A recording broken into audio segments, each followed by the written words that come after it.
When I came back from my trip, a moving truck was parked in front of the house. My son said, "I packed all your things. Go to a nursing home. We need space for my dog." I made one phone call, and he was begging for forgiveness. "I'm glad to have you here. Follow my story until the end and comment the city you're watching from, so I can see how far my story has reached. I'm 70 years old, and I've seen my share of heartbreak. But nothing, absolutely nothing, prepared me for what I found when I returned home from visiting my sister in Florida. The moving truck sitting in my driveway should have been my first clue. Big, white, with Peterson Moving Services, painted on the side in bold blue letters. I sat in my old Honda for a moment, staring at it, trying to make sense of what I was seeing. I'd been gone for 2 months helping my sister Eleanor recover from her hip surgery. 2 months of sleeping on her uncomfortable guest bed, helping her with physical therapy, cooking her meals. 2 months of missing my own home, my own routine, my own life. But Eleanor needed me, and that's what family does for each other, or so I thought. My hands trembled as I turned off the engine. The front door of my house opened, and out walked my son Randall, carrying a box. Behind him came his wife Nola, her perfectly manicured hands gripping what looked like my good china. "Randall?" I called out, stepping out of my car. "What's going on here?"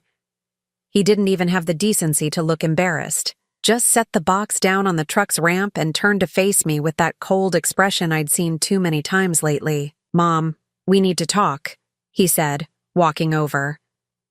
Nola stayed by the truck, but I could feel her watching us, probably smirking. "Why is there a moving truck at my house?" I asked, my voice already shaking.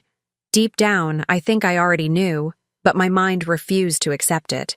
"We've found you a place at Sunset Manor," Randall said matter-of-factly, like he was discussing the weather. "It's a nice facility. You'll be much better taken care of there." I felt the blood drain from my face. "A nursing home? Randall, I don't need a nursing home. I'm perfectly capable of taking care of myself." "Mom, you're 70. You were gone for 2 months, and anything could have happened. What if you'd fallen? What if you'd had a heart attack? We wouldn't have even known." "But I was helping Eleanor. You knew where I was." Nola finally spoke up, her voice dripping with fake sweetness. "Beulah, honey, we're just thinking about what's best for you. At your age, you really shouldn't be living alone." I looked back and forth between them, searching for any sign of the son I'd raised, the boy I'd sacrificed everything for. "This is my house, Randall. I've lived here for 43 years. Your father and I bought this house when you were just 2 years old, and we appreciate everything you and Dad did," he said, but his tone suggested otherwise. "But we need the space now." "Space for what?" Nola stepped forward, her eyes lighting up with excitement. "We got the most beautiful German Shepherd puppy. His name is Duke, and he's going to be huge. He needs a big yard to run around in, and our apartment just isn't suitable." I stared at her, certain I'd misheard. "You're putting me in a nursing home for a dog?"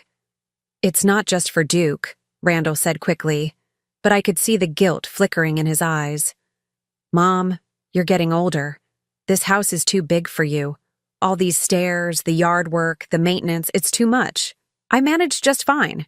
Mrs. Patterson next door helps with the heavy stuff, and I hire Tommy from down the street to mow the lawn. See, you're already needing help with everything," Nola said, like she'd just proven her point. My legs felt weak. I looked at my house, the house where I'd raised Randall, where I'd nursed my husband through his final illness, where I'd planned to spend my remaining years. The rose bushes I'd planted were blooming beautifully. The porch swing where I read my morning paper was still there, but somehow it already looked foreign to me. "How long have you been planning this?" I asked. Randall shifted uncomfortably. "We talked about it while you were gone." "It just makes sense, Mom." "You've been in my house for 2 months? Going through my things?" "We needed to pack your essentials," Nola said. "Don't worry, we've carefully selected everything you'll need at Sunset Manor." I walked toward the truck, looking at the boxes stacked inside. My entire life, reduced to cardboard containers. I recognized some of my dishes, a few pieces of furniture, but so much was missing. Where's my china cabinet? My wedding photo from the mantel? Dad's chair? "Mom, you won't have room for all that stuff," Randall said. "The rooms at Sunset Manor are much smaller. We kept what you'll actually need." I felt something break inside my chest, not my heart exactly, but something deeper, something that had been holding me together for 70 years. When do I have to leave? I whispered. The truck's here now, Nola said. We've already paid for your first month at Sunset Manor. Your room is ready. I stood there in my own driveway, looking at the house where I'd been happy, where I'd been loved, where I'd belonged. In a few hours, it would no longer be mine. I would no longer belong anywhere. Can I at least see Duke? I asked, surprising myself. Maybe if I saw this wonderful dog they were so concerned about, I might understand. Nola's face lit up. Oh, he's at the groomer today, getting his first professional bath and nail trim. You'll meet him eventually. Eventually. Like I was some distant relative they might visit once in a while. As I watched them load the last of my belongings, I realized that my son had become a stranger, and somehow, I'd let it happen. The drive to Sunset Manor felt like a funeral procession. The first 3 weeks at Sunset Manor were the darkest of my life. I barely left my room, existing on the bland meals they brought to my door and staring out the window at the parking lot below. Everything hurt. My back from the narrow bed, my heart from the betrayal, my soul from the complete loss of everything I'd known. The other residents tried to include me in their activities, but I couldn't bring myself to care about bingo or craft time. What was the point? My own son had thrown me away like garbage. Nothing mattered anymore. Then Margaret arrived. I was lying in bed at 2 in the afternoon, still in my nightgown, when the door opened and a woman about my age walked in, dragging a large suitcase behind her. She had silver hair pulled back in a neat bun, and the most determined expression I'd ever seen. Well, she said, looking around the small room with its 2 single beds. I guess we're roommates. I'm Margaret Sullivan. I managed a weak smile. Beulah Henderson. Margaret set her suitcase on the empty bed and turned to really look at me. You've been crying, she said matter-of-factly. It wasn't a question, and I didn't deny it. My son put me here. Took my house for his dog. Ah, Margaret nodded knowingly. Family betrayal. I'm here because my daughter-in-law convinced my son that I was becoming difficult to manage. Apparently, asking questions about where my late husband's life insurance money went makes me difficult. Despite everything, I found myself sitting up. What do you mean? Margaret began unpacking with efficient movements. I'm a retired lawyer, Beulah. 45 years of practice. When my husband died last year, there should have been a substantial life insurance payout. Instead, my son claimed there were complications, and only a small amount came through. When I asked to see the paperwork, suddenly I was suffering from dementia and needed supervised care. She pulled out a thick file folder and set it on her nightstand. The thing about being a lawyer is, you never really retire. You just get more selective about your cases. Are you investigating your own son? I'm protecting my own interests, Margaret corrected. Something you might want to consider doing. I shook my head. There's nothing to investigate. Randall was honest about what he wanted. My house for his dog. Margaret paused in her unpacking and fixed me with a sharp stare. Beulah, whose name is on the deed to your house? Mine, of course. It was mine and my husband's. And when Robert died, it became just mine. And your son just assumed he could move you out and move himself in? When she put it like that, it did sound rather presumptuous. He said I needed care. Do you need care? I thought about it honestly. I was managing fine. I mean, I'm not as spry as I used to be. But I was taking care of my sister in Florida for 2 months. If I can take care of someone else, I can certainly take care of myself. Margaret sat down on her bed, facing me. Beulah, in my experience, when family members rush elderly relatives into care facilities while taking control of their homes, there's usually more to the story. What do you mean? Has your son ever asked about your will, your finances, whether you've made any provisions for long-term care? I frowned, trying to remember. He asked a few months ago if I'd considered what would happen to the house when I die. Said he wanted to make sure everything was taken care of. And what did you tell him? That the house would go to him? Naturally. He's my only child. Margaret nodded slowly. So, he knows he'll inherit the house eventually. The question is, why couldn't he wait? That stung. Maybe he just wanted me to be safe. Maybe, Margaret agreed. Or maybe he wanted the house now, while he could enjoy it. How old is your son? Beulah? 48. Old enough to have his own life, his own home. Old enough to wait for his inheritance like the rest of us had to do. Margaret leaned forward. Tell me, did he ever offer to move in with you? Hire a home health aide? Install one of those medical alert systems? I realized that no, he hadn't. None of those options had been discussed. It was straight from mom needs help to mom needs to be in a nursing home. The house must be worth a fair amount, Margaret mused. 43 years of ownership, probably paid off? Oh yes, Robert and I paid it off years ago, and the neighborhood has really improved. The realtor who sent me Christmas cards every year always said it was worth around $300,000. Margaret's eyebrows shot up. $300,000? Beulah, that's serious money. Enough to change someone's life significantly. I'd never thought of it that way. To me, it was just home. The place where I belonged. Tell me about this dog, Margaret said. Duke, a German Shepherd puppy. Nola, that's my daughter-in-law, said he needed a big yard. German Shepherds are expensive dogs, especially if they're buying from a breeder. Could cost several $1,000s. Several thousand? I couldn't hide my shock. For a dog? If it's a show-quality puppy with papers, absolutely. Plus training, veterinary care, premium food. We're talking about a serious financial commitment.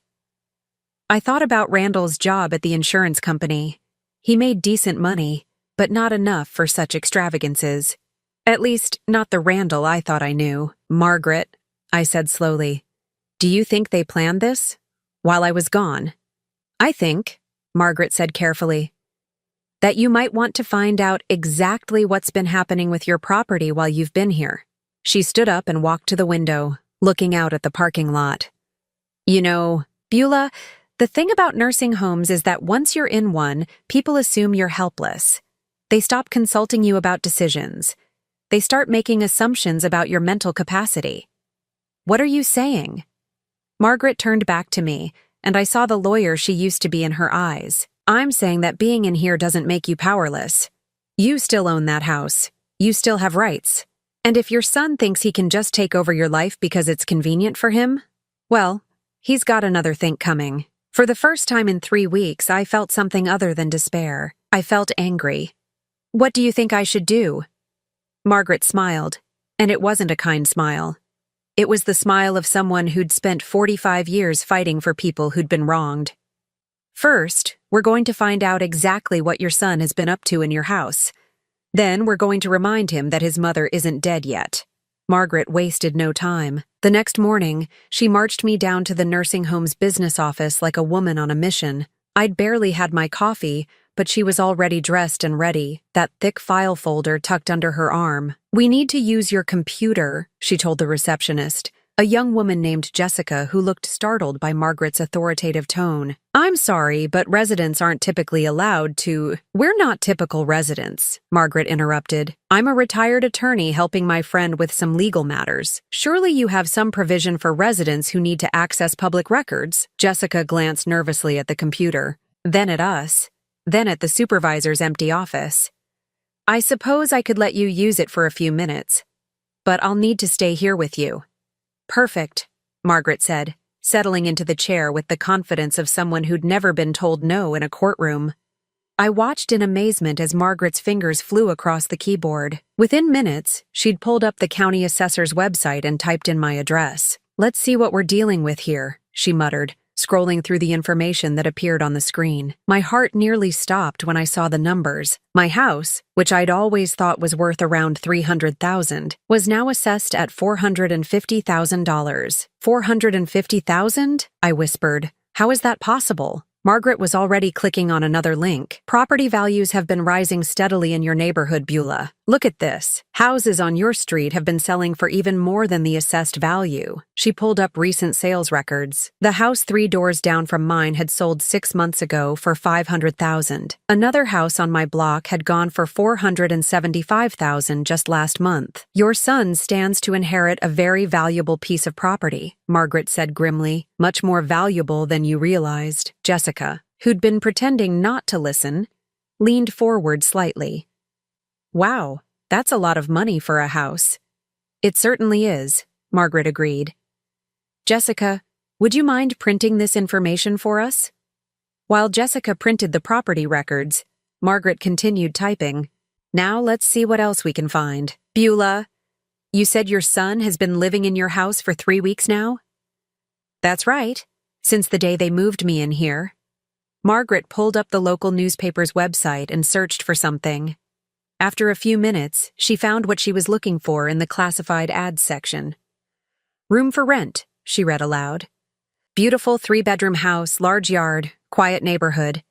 $2,000 per month plus utilities. My blood ran cold. That's my address. Your son is renting out rooms in your house, Margaret said, her voice tight with controlled anger. While you're sitting in here eating cafeteria food and sleeping on a narrow bed, I felt dizzy. He can't do that. It's my house. Legally, you're absolutely right.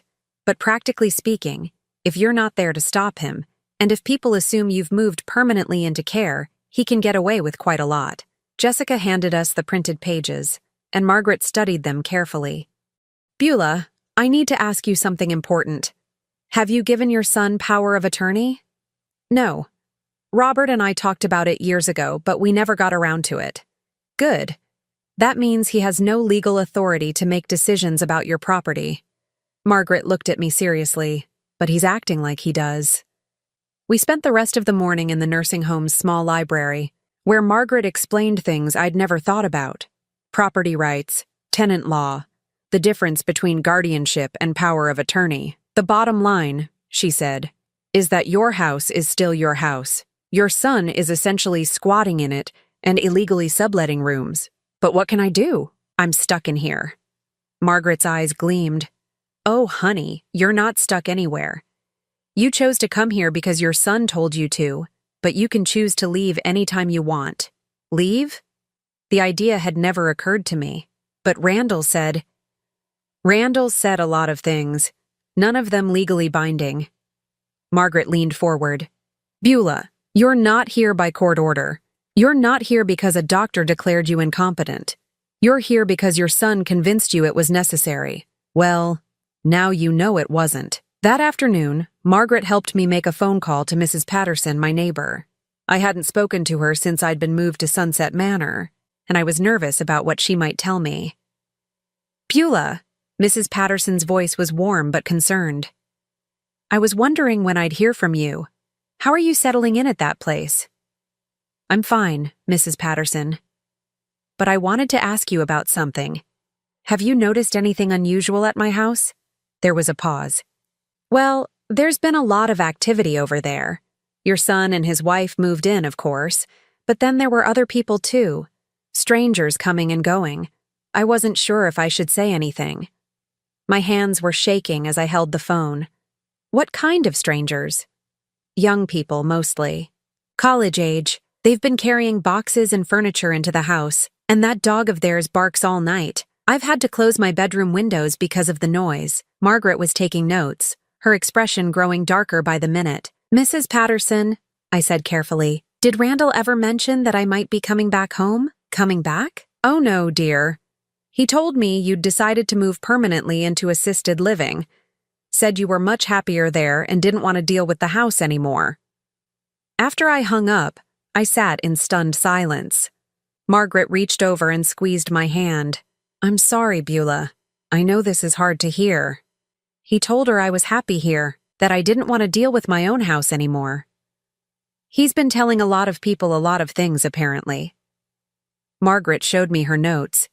Based on what your neighbor said, it sounds like he's renting rooms to multiple tenants.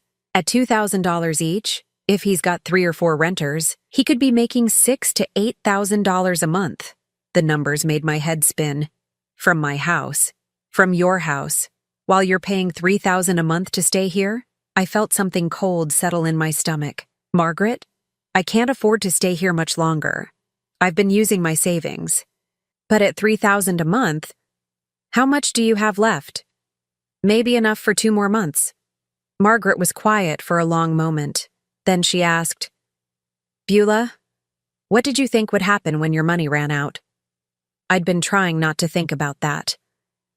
I assumed Randall would help, or maybe I'd have to apply for Medicaid. And where did you think you'd live if you couldn't afford this place? the truth hit me like a physical blow. I'd never considered that Randall might not take me back. In my mind, the nursing home was temporary, just until I got used to the idea of needing help. But if he was making thousands of dollars renting out my house, why would he want his mother back? He never intended for me to come home, I whispered. Margaret nodded grimly. I don't think he did. That evening, as we sat in our room after dinner, Margaret pulled out a legal pad and began writing. What are you doing? I asked. Making a plan, she said without looking up. Your son thinks he's outsmarted you, Beulah. He thinks you're just a helpless old woman who'll do whatever he tells her to do. She looked up at me, and I saw steel in her eyes. Tomorrow we're going to prove him wrong. Margaret's plan was brilliant in its simplicity. The next morning, she called a real estate attorney she'd known for years, someone who specialized in property disputes. David, it's Margaret Sullivan. I need a favor for a friend, she said into the phone, pacing around our small room like a caged tiger. I have a 70-year-old woman whose son has essentially stolen her house while she's in temporary care. I listened as Margaret explained my situation with the precision of someone who'd spent decades building legal cases.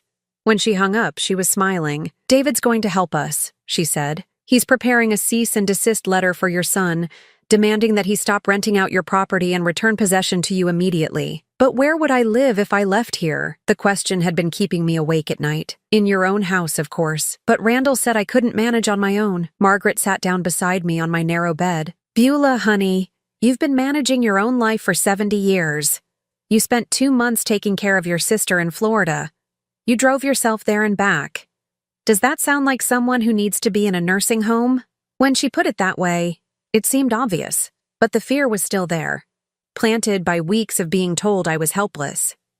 What if something happens to me? What if I fall or get sick? What if something happens to anyone? Margaret countered. Your son could get hit by a car tomorrow. That neighbor of yours, Mrs. Patterson, could have a heart attack next week. Living alone doesn't mean you're going to die alone, and living with people doesn't guarantee you'll be safe. That afternoon, Margaret and I took a field trip. She'd arranged for her attorney friend David to pick us up and drive us by my house. I hadn't been back since the day I was forced to leave, and my heart pounded as we turned onto my street.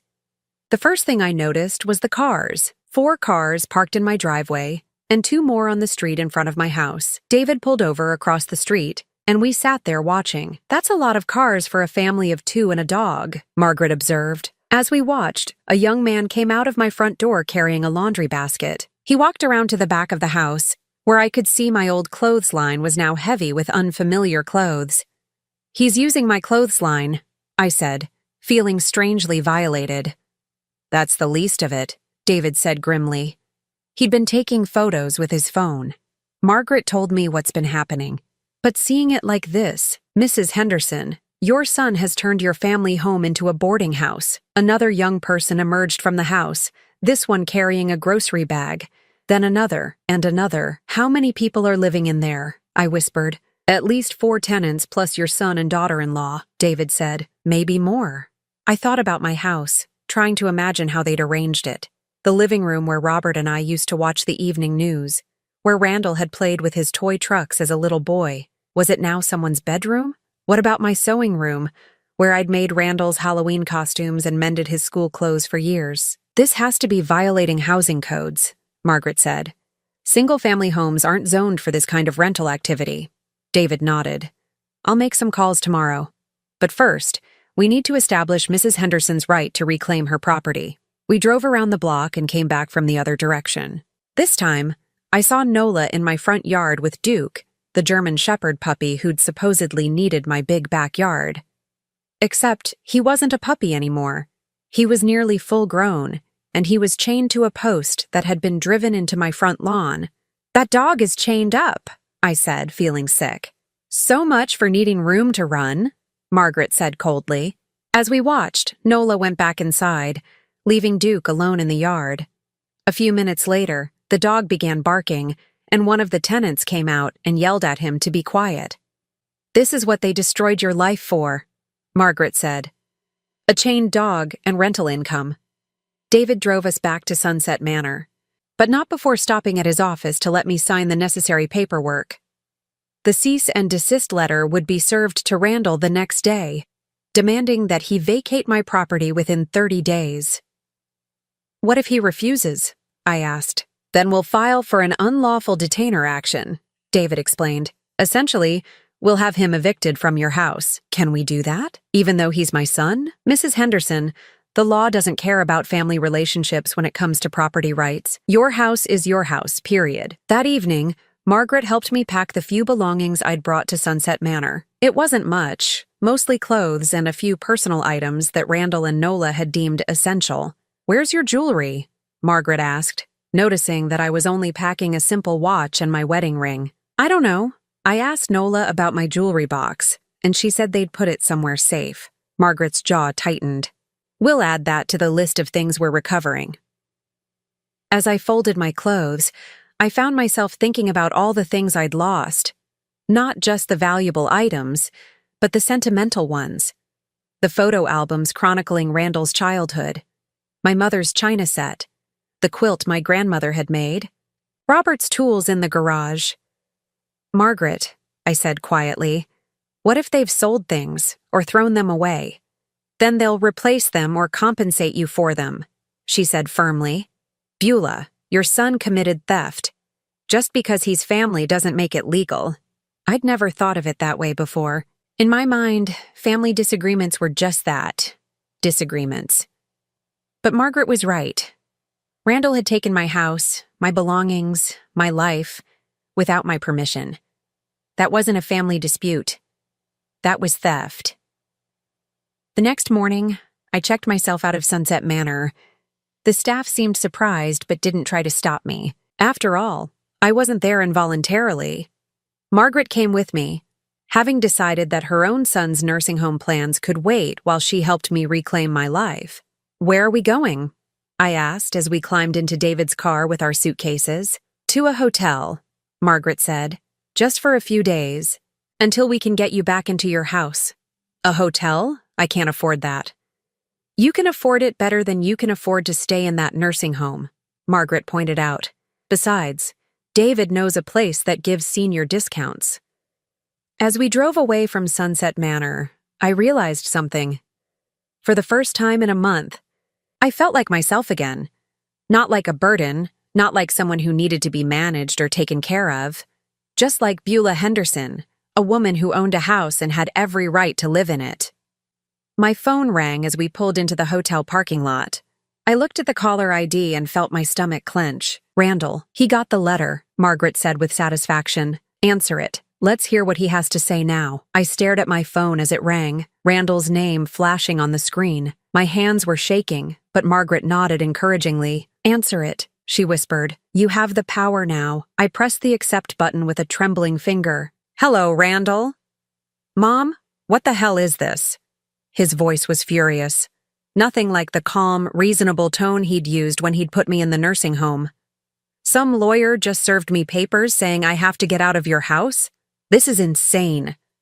"It's my house, Randall. I never gave you permission to rent it out.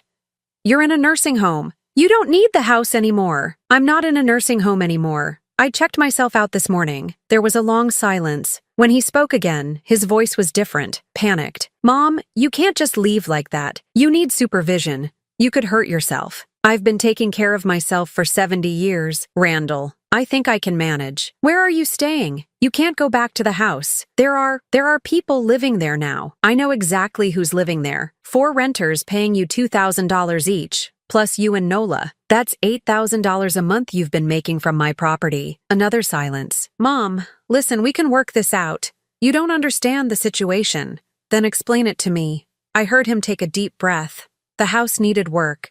The roof was leaking. The furnace was making noises. We had to put money into it to keep it from falling apart. The renters are helping us cover those costs. Margaret was furiously scribbling notes and shaking her head.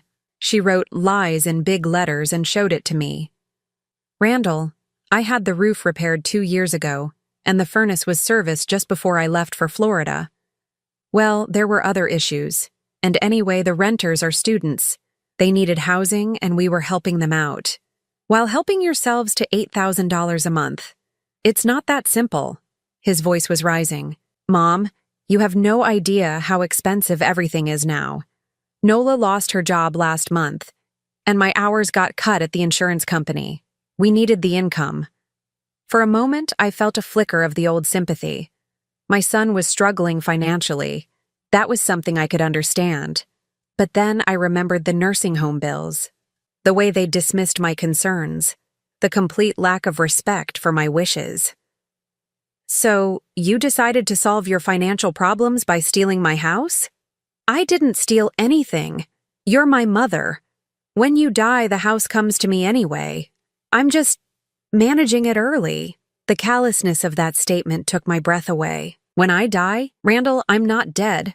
I'm not even sick. But you're old, Mom. You could die anytime. Car accident, heart attack, stroke. At least this way, I'm making sure the house is being taken care of. Margaret grabbed the phone from my hand. This is Margaret Sullivan, Mrs. Henderson's legal advisor. You have 30 days to vacate the property and return all of Mrs. Henderson's belongings, as specified in the cease and desist order. Who the hell are you? Randall's voice was loud enough that I could hear it clearly. I'm a retired attorney who's seen plenty of sons like you. You're not the first person to think they could manipulate an elderly parent out of their home. This is none of your business. It became my business when your mother asked for my help. Now, you can either comply with the legal notice, or we can proceed with formal eviction proceedings. Your choice. Margaret handed the phone back to me. Randall was sputtering with rage. Mom, you can't let some stranger turn you against your own family. My family turned me against my family, I said quietly. Margaret is just helping me stand up for myself. This is ridiculous. You can't throw us out on the street. You threw me out for a dog, I reminded him. A dog that's now chained in my front yard, by the way. Duke needs exercise. Duke needs a new home, along with your 4 renters. And you. I could hear Nola in the background, her voice shrill with panic. Then Randall came back on the line. Mom, let's meet somewhere and talk about this like adults. Just you and me. No lawyers. Margaret was shaking her head vigorously, but I found myself considering it. Maybe if I could make Randall understand how much he'd hurt me, he'd realize what he'd done wrong. Okay, I said. Tomorrow morning, 10 o'clock at Denny's on Route 9. Good. And Mom? Don't bring the lawyer. After I hung up, Margaret looked at me with disappointment. Beulah, that man is going to try to manipulate you. I know, but I need to look him in the eye and tell him how this has made me feel. Maybe he'll understand. And if he doesn't, then at least I'll know I tried. The next morning, I arrived at Denny's 15 minutes early and chose a booth where I could see the parking lot. Margaret had wanted to come with me, but I'd insisted on going alone. Some conversations needed to happen between just a mother and her son. Randall arrived exactly on time, but he didn't come in immediately. I watched him sit in his car for several minutes talking on his phone. Probably to Nola, getting his story straight. When he finally came inside, I was shocked by how tired he looked. His hair was disheveled, his clothes wrinkled. The confident man who'd evicted me from my own home looked like he hadn't slept in days. Hi, Mom, he said, sliding into the booth across from me. Hello, Randall. For a moment, we just looked at each other. This was my son, the baby I'd nursed through fevers and nightmares. The boy I'd cheered for at Little League games. The young man I'd been so proud of when he graduated college. When had he become this stranger? Mom, I'm sorry, he said finally. I know this whole thing has been hard on you. Hard on me? I kept my voice level. Randall, you took my house. You took my belongings.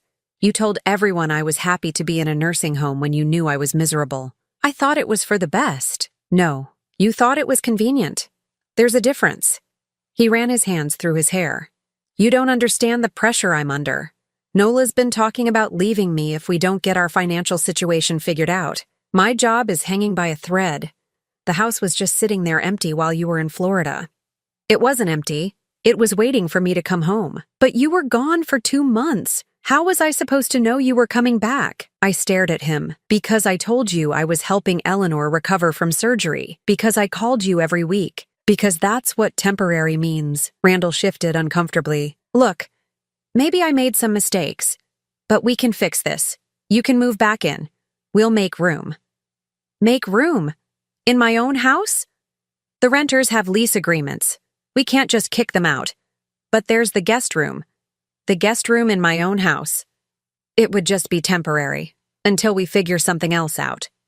I felt something cold settle in my chest. Even now, even after being caught, he still thought I would accept being a guest in my own home. "Randall," I said softly, "do you love me?" The question seemed to surprise him. "Of course I love you, Mom. You're my mother. Then why did you hurt me so badly?" He was quiet for a long time. "I didn't mean to hurt you. I needed the house." And there it was. The truth. Simple and devastating. He needed the house more than he needed me to be happy. I stood up, leaving a $5 bill on the table for my coffee. 30 days, Randall. That's what the legal notice says. "Mom, wait!" But I was already walking away. Some bridges, once burned, can't be rebuilt. As I reached the door, I heard him call out one last time, "Mom, please, I'm begging you." But it was too late for begging. It was time for consequences. 30 days passed like a storm clearing. Randall tried calling me dozens of times in the first week, leaving increasingly desperate voicemails. He tried guilt, anger, bargaining, and finally, threats. He said he'd contest the eviction, that he'd claim I was mentally incompetent, that no judge would side with me over my own son. Margaret just smiled and added each voicemail to her evidence file. "Let him try," she said. "We have documentation of his illegal rental operation, witness statements from your neighbor about the disruption he's caused, and photos of the property damage." By the third week, the calls stopped. David, our attorney, reported that Randall had hired his own lawyer and was attempting to negotiate. But the legal facts were clear. I owned the house. I had never given him permission to rent it out. He had to leave. On day 29, I got a text message from an unknown number. "Your stuff is on the front porch. Hope you're happy." Margaret and I drove to my house that afternoon with a U-Haul truck David had helped us rent. I hadn't been back since that day we'd driven by to see what Randall was doing. My heart pounded as we turned onto my street. The house looked different. Not just because there were boxes and furniture piled on the front porch, but because it looked smaller somehow, less like home and more like just another house. Mrs. Patterson came hurrying over the moment she saw me step out of the truck. "Beulah! Oh, thank goodness you're back!" She hugged me tightly. "I was so worried about you. That son of yours told everyone you'd moved permanently into care, but I never believed it." "I'm home now," I said, surprising myself with how good those words felt. "And not a moment too soon," Mrs. Patterson said grimly. "The noise from all those young people, the parties, the music at all hours, and that poor dog barking constantly. I called the city about the zoning violations, you know." "You did? Single-family homes aren't supposed to be boarding houses. The inspector came out last week and issued citations." Margaret was already examining the boxes on my porch, taking inventory. "Beulah, come look at this." I walked over to see her holding up a photograph that had been carelessly tossed into a box with kitchen utensils. It was my wedding photo. The glass cracked. The frame bent. "They didn't even have the decency to pack things properly," Margaret said, her voice tight with anger. We spent the next 4 hours going through the boxes and furniture piled on my porch. Some of my belongings were there, but many were missing. My grandmother's quilt was nowhere to be found. Neither was my jewelry box, my mother's china, or Robert's tools. "We'll send David a list of everything that's missing," Margaret said. "They'll have to account for every item or replace it." As we carried boxes into the house, I prepared myself for what I might find inside, but nothing could have prepared me for the reality. My beautiful home, the place I'd lovingly maintained for 43 years, looked like a college dormitory. The hardwood floors I'd polished every week were scuffed and stained. There were holes in the walls where posters had been hung and torn down. My kitchen counters were burned and scratched. In the living room, where Robert and I had shared quiet evenings reading and watching television, someone had built a makeshift bar area. Empty beer bottles were lined up on the windowsill. "Oh, honey," Margaret said softly, seeing my face. I walked through each room, cataloging the damage. My bedroom had been turned into a dormitory-style space with 3 single beds crammed in. The bathroom upstairs had a broken mirror and a sink that had been caulked so many times it looked like abstract art. But the worst was my sewing room. My beautiful, organized space where I'd created so many memories had been stripped bare. The built-in shelves Robert had installed for my fabric and supplies were empty. Even the sewing machine was gone. I sat down on one of the remaining chairs and cried. Not the desperate, hopeless tears I'd shed at Sunset Manor, but angry tears. Tears for what had been lost, what had been destroyed, what could never be restored. Margaret sat beside me and took my hand. "We'll fix it," she said firmly. "All of it. Every scuff mark, every hole in the wall, every missing item. And Randall is going to pay for every penny of it." Over the next several weeks, that's exactly what happened. David filed a lawsuit against Randall for property damage and theft. The list of missing and damaged items totaled over $30,000. Randall's lawyer tried to negotiate, but Margaret was relentless. "He stole from his own mother," she told me. "Let him face the consequences." The settlement came through 2 months later. Randall would pay for all damages and replace all missing items. He would also pay my legal fees and 3 months of hotel costs while the house was being repaired. I never heard from him directly again. All communication went through lawyers. Part of me grieved for the relationship we'd lost, but a bigger part of me felt relief. I was finally free from the obligation to pretend everything was fine when it wasn't. Margaret decided not to go back to her own son's house. "If he wants to see me," she said, "he knows where to find me." She rented a small apartment 2 blocks from my house, and we became the family we'd chosen rather than the families we'd been born into. The house renovations took 3 months. I had the hardwood floors refinished, the walls repainted, and the kitchen completely redone. When it was finished, it looked better than it had in years. On the day I officially moved back in, Mrs. Patterson brought over a casserole and a bottle of wine. "Welcome home," she said, "for real this time." That evening, as I sat in my restored living room with Margaret, I thought about everything that had happened. 6 months ago, I'd been a lonely widow living quietly in her family home. Then I'd been a discarded mother, warehoused in a nursing home while my son profited from my property. Now I was something else entirely. I was a woman who'd fought back, a woman who'd stood up for herself, a woman who'd learned that sometimes the family you choose is stronger than the family you're born into. My phone rang, and I glanced at the caller ID. For a moment, my heart stopped. It was Randall. Margaret looked at me questioningly. "Are you going to answer it?" I thought about it for a long moment. Then I reached over and turned the phone off. "No," I said. "I don't think I am. Some bridges, once burned, should stay that way. And some second chances aren't worth the price they demand." I was home now, really home, and I intended to stay that way. Outside, the sun was setting over the neighborhood I'd lived in for 43 years. The roses I'd planted were blooming again, having survived both winter and abandonment.